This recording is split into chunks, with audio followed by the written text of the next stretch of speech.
భువనగిరి జిల్లా ఆత్మకూరు మండలంలో ప్రత్యేక ఓటరు జాబితా సవరణ కార్యక్రమంలో 100% ఓటర్ మ్యాపింగ్ పూర్తి చేసిన బూత్ లెవెల్ ఏజెంట్లను మంత్రి కోమటిరెడ్డి వెంకటరెడ్డి ప్రభుత్వ విప్ బీర్ల ఐలయ్య ఘనంగా సన్మానించారు.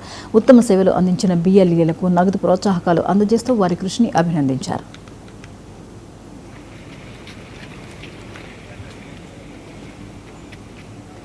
మన రాష్ట్రంలోనే కాంగ్రెస్ పార్టీ కార్యకర్తలు ఆదర్శంగా ఉండి 95% పైన బయట ఉన్నాయి. ఇంకా 8 రోజుల సమయం ఉంది.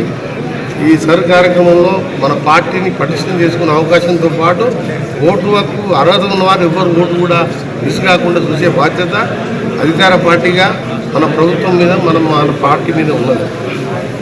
ఇది ఒక వన్ చెప్పాలంటే రేపు వచ్చే ఎలక్షన్లో 2029లో మళ్ళా మన పార్టీని అధికారంలోకి వస్తుంది. అప్పుడు మనకి ఈజీ అవుతుంది. దాంతోపాటు ప్రజలకు ఓటు హక్కు లేకపోతే ప్రజాప్రతినిధి కానీ ప్రభుత్వాన్ని నిలదీసే హక్కు ఉన్నది కాబట్టి అలా ఓటు హక్కు అనేది ముఖ్యం. ఆ ఓటు హక్కు కోసమే ఈరోజు ఇది ఎన్నికలు ఇవన్నీ తర్వాత సంగతి. మేము చేసే కార్యక్రమాలు చూసి ప్రజలు మళ్ళీ ఆదరిస్తారు. కానీ ఈ ఓటు హక్కు కోసం ఇంకా 8 రోజులు మా కార్యకర్తలు కష్టపడి పనిచేయాలని యాదగిరిగుట్ట నెంబర్ 1 స్థానంలో ఉన్నందుకు ఇప్పటికీ అభినందిస్తూ వీళ్ళందరినీ కూడా ప్రధానమంత్రిగా రాహుల్ గాంధీ గారు వచ్చే తనలో కావడం ఖాయం. మొన్ననే పోయినసారి తక్కువ మెజార్ 34 సీట్లతోనే మన కూటమి యూపీఏ కూటమి ఓడిపోయింది.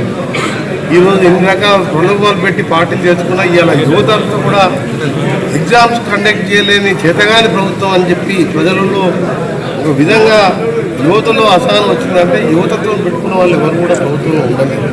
మన రాష్ట్రంలోనే కాంగ్రెస్ పార్టీ